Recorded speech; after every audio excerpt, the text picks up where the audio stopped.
Hi YouTube, it's your girl Jo. I know it's been forever since I've made a video. I've actually made multiple videos, but just never posted them.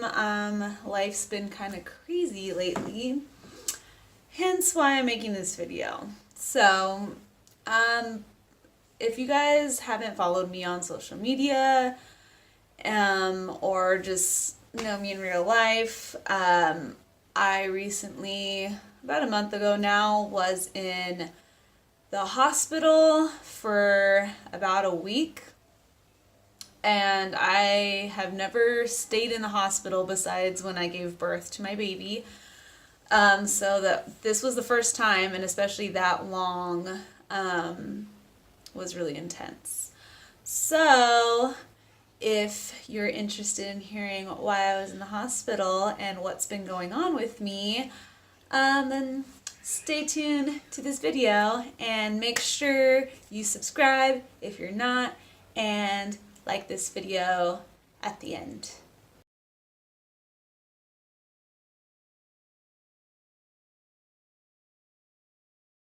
Alright, so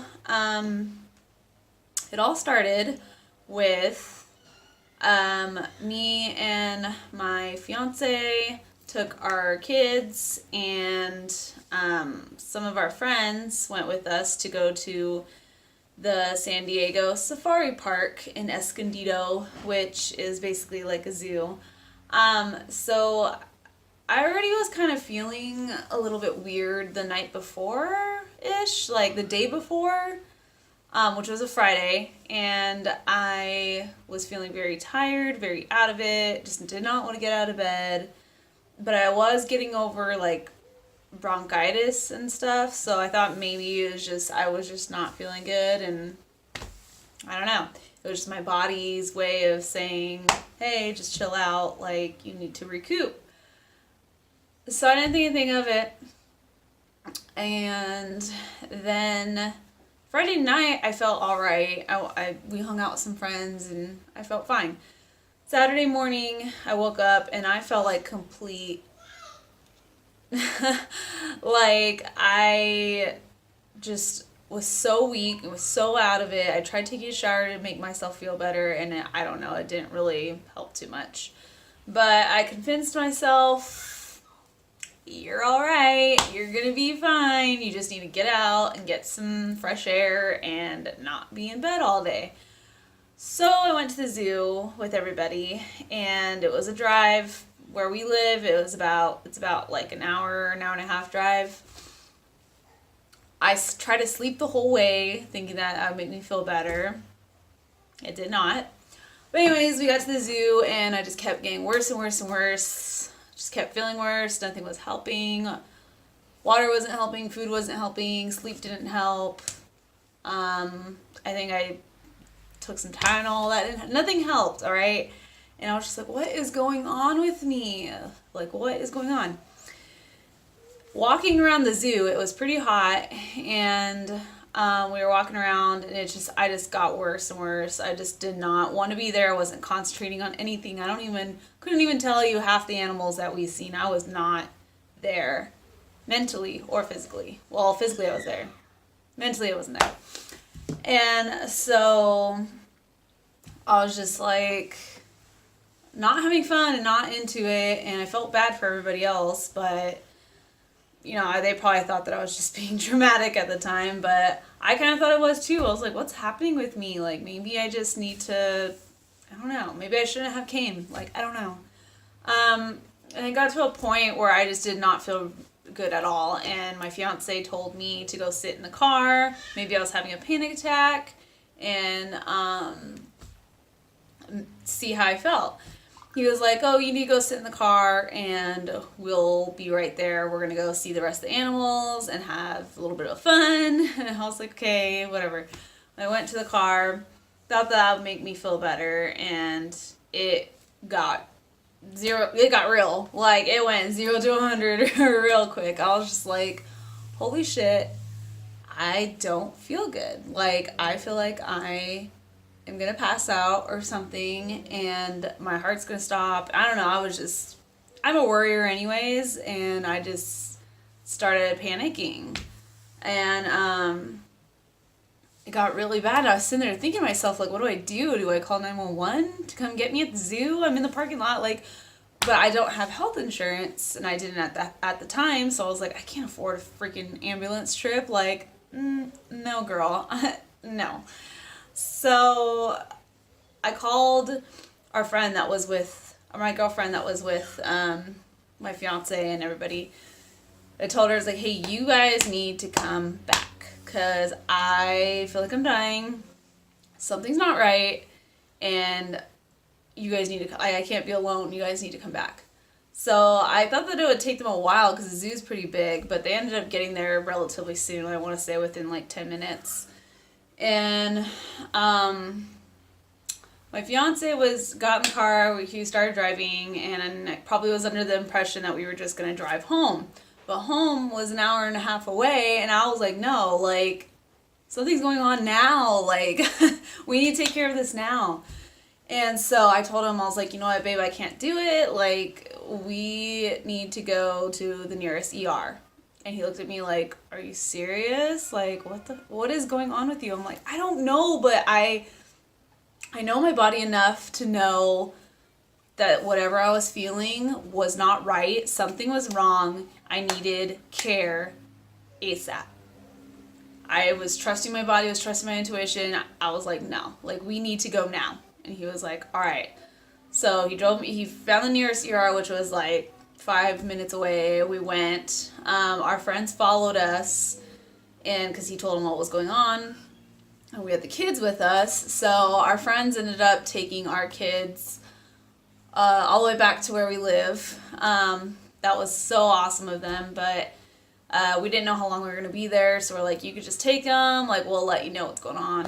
So we sat in the ER, or when we got to the ER, they were checking me in and asking me my symptoms, and I was like shaking at this point. I was like shaking so hard, and I don't know if it was the nerves or what was going on. I was so confused. I was really out of it. I was on the verge of tears because I was so scared. I didn't know what was going on with my body. Like, I just did not feel good. They ended up taking my blood pressure and stuff right there, and all that was like fine for the most part. Like, they didn't seem concerned. They're like, oh, you're gonna have to wait.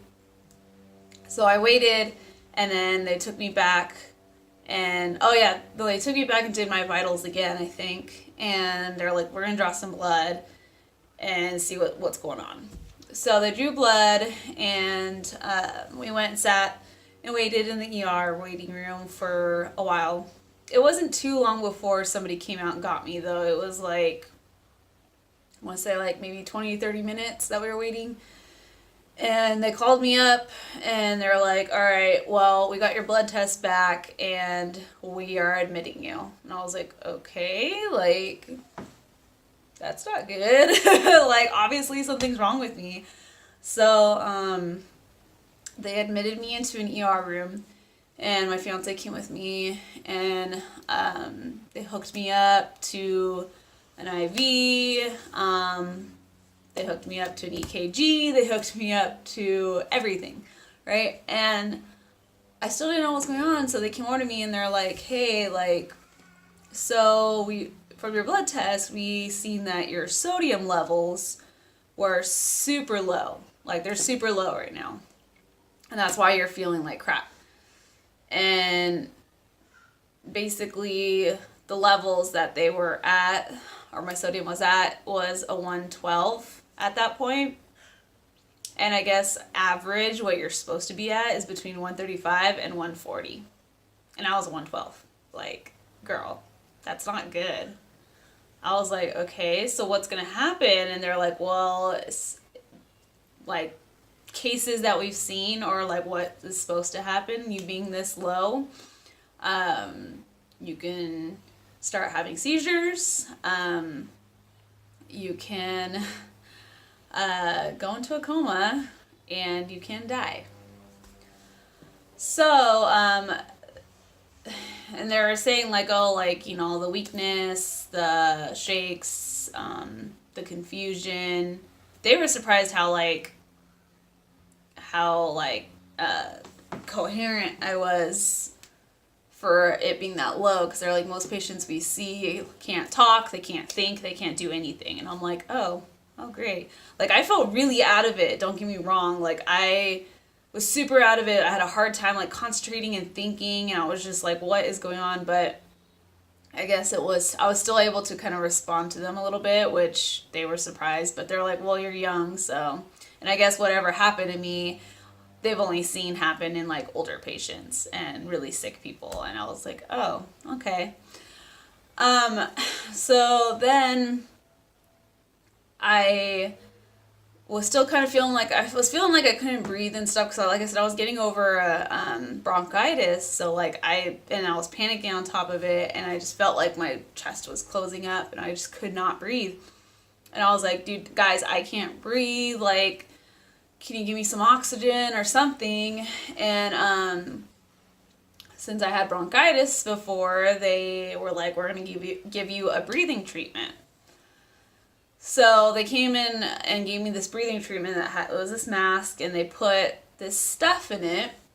Come to find out, the stuff that they put in it was straight up epinephrine. And if you guys don't know what epinephrine is, like, that's like adrenaline, like what they freaking blast into you when like you're having like an allergic reaction or something, or having like a severe asthma attack. And so they're like, you have to breathe on this for an hour. And I was like, okay. And they're like, it might make you feel a little jittery. A little? Like, I was already jittery on top of it. Plus, I have anxiety issues. Like, plus I felt like I was freaking dying. Like, what? Like, that's probably not the best thing to put me on right now. But they insisted, and they're like, you can't breathe, like, blah, blah. And I was like, dude, just give me some oxygen or like an inhaler or some shit. I don't know. So I was on this thing, and it was making me feel way worse, like way, way, way worse. And I was panicking. I was holding my fiance's hand like the whole time, like gripping it and just like moving my head like this. I remember just like groaning, because I was just like, dude, I don't feel good. Like, I'm shaky. My heart felt like it was gonna beat on my chest. I felt like I was like trying so hard to stay conscious, because I was like, I don't know, I just felt like I was about to just lose it all. Like, it was really scary. And I was just wondering when this was gonna be over. Like, I didn't know, like, when I was gonna feel better. I literally, guys, like, I've never felt this feeling before, but I legit felt like I was going to die. Like, they made this seem so serious, and that I could die because I was so low, and like, I just felt progressively worse. And I was like, this is it. Like, this is how it's gonna end. Like, I have my fiance here with me, but my baby's gonna grow up with no mom. Like, and I was just like, it was all running into my head, like, that I was like not coming to terms, because I was super unhappy and super scared, but I literally felt like this is it. I'm gonna die. So, scariest feeling I've ever had in my entire life. And that night we spent in the ER, and it was the worst. And basically it was a waiting game at this point. They still didn't know what caused it, and they had me hooked up, and they had to like slightly feed sodium chloride into my IV, because if they did it too quickly, then they said that my brain would swell. And it was just like a process. They're like, you're going to be here for a while. It's because we have to it's a slow process to get your sodium back up. And I was like, okay. But then they put like pads on the handles of my bed, like, and just in case if I had seizures. They're like, oh, this is just for your safety. If you have a seizure, like, we have to do this. It's protocol. Like, don't freak out about us. Like, it doesn't mean you're going to have a seizure, but we're just being prepared. And I was like, cool. That's gonna make me freak out even more. Like, tell the chick with anxiety, like, And that first night in the ER, I just could not. I had the hardest time falling asleep, because I was like so scared that if I fell asleep, I would die. Like, I was just panicking, and I kept like ringing the nurse, like, I don't feel good. Like, you need to do something for me. I feel like I'm gonna die. Like, I just can't breathe. Like, just freaking out. She's like, honey, like, your vitals are fine. Like, you need to sleep is what it is. You're just freaking out. You need to sleep. Like, your heart rate's fine. Your blood pressure's fine. You're good. but right now you're stable. You just mentally you need to go to sleep. And finally I fell asleep like wee hours in the morning, and it was just not a deep sleep though, because I kept hearing stuff and I kept waking up and like staring at my heart rate monitor thing to make sure like everything was fine. I was just like staring at everything just to like comprehend, like I had to keep comprehending where I was and stuff because I was so out of it, guys, and like my brain was just not functioning. And it was functioning more than they thought it would, but it was just like so weird. Like I just couldn't comprehend things, and I was just moving so slow, and it was just weird. So weird. Weird, like it was like an out of body experience. I don't know, it was strange. But then I was in the ER the whole day the next day, and they were talking about moving me up to the ICU because they wanted to get me out of the ER, but they knew I needed to be monitored closely. So they're like, we're going to move you to the ICU because this is serious. Like, you need to be monitored. And I was like, okay. By that point, that next day, I was feeling slightly better, but I still wasn't, I don't know, I wasn't feeling as terrible as I was the night before. Thank God I wasn't feeling like I was dying. I kind of felt like I was gradually getting better, but it was a process. What?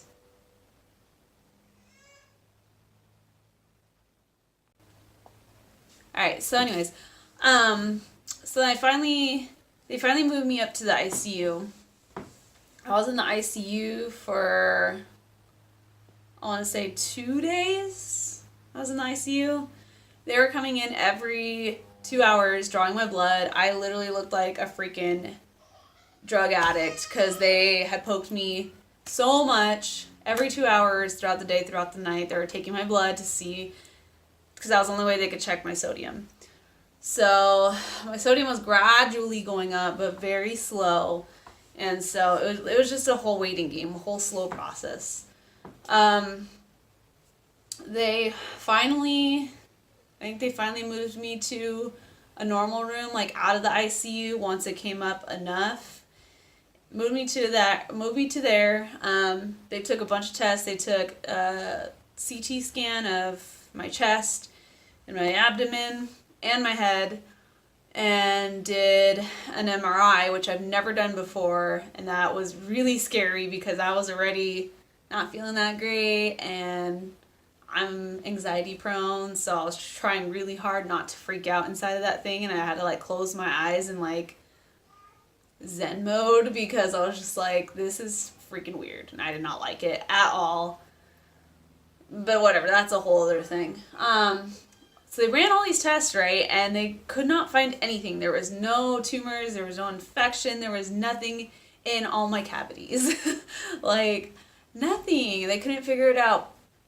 All my other, like, the blood tests from, like my kidney function, my liver, and all that stuff, everything was normal. And they just could not, it was just my sodium. Like, they could not figure out what was going on. And so, I was in the normal room for a couple days, and they still kept trying to figure it out, and the kidney doctor kept trying to come in and talk to me and figure out things. And he's like, you're so young, like, we've never seen this before. We don't know what happened, what caused your sodium to go so low. They kept asking me if I changed my diet. They kept asking me if I overdrank water, like if you drink too much water, it can happen. I was like, no, like, I drink the normal amount of water. I didn't change anything in my diet. I didn't do anything out of the ordinary. Like, what is going on? Like, what would cause this? I don't understand. They didn't understand. And they're like, this is weird. Like, you're so young and you're so healthy. Like, I don't understand. They said that it could be... Okay, so... I'm getting ahead of myself. So, basically when they discharged me, because they're like, all right, my levels had gone up enough to where they could discharge me. I was in there for a freaking week.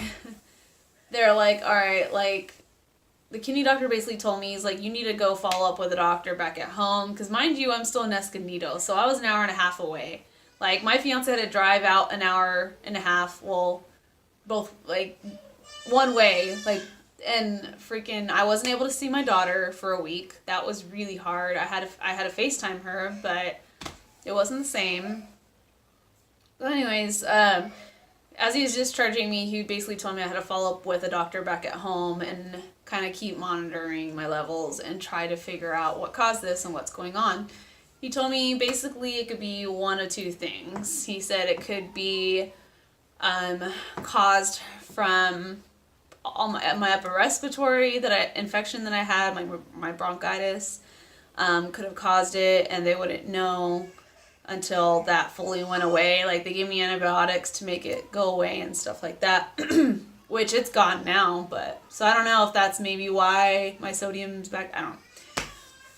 So they said it could either be that, caused from that, or an underlying cause that was too early for them to detect on their tests. Which that kind of scares me because I Googled it and it's like, oh, cancer and all this stuff like could potentially cause something like this.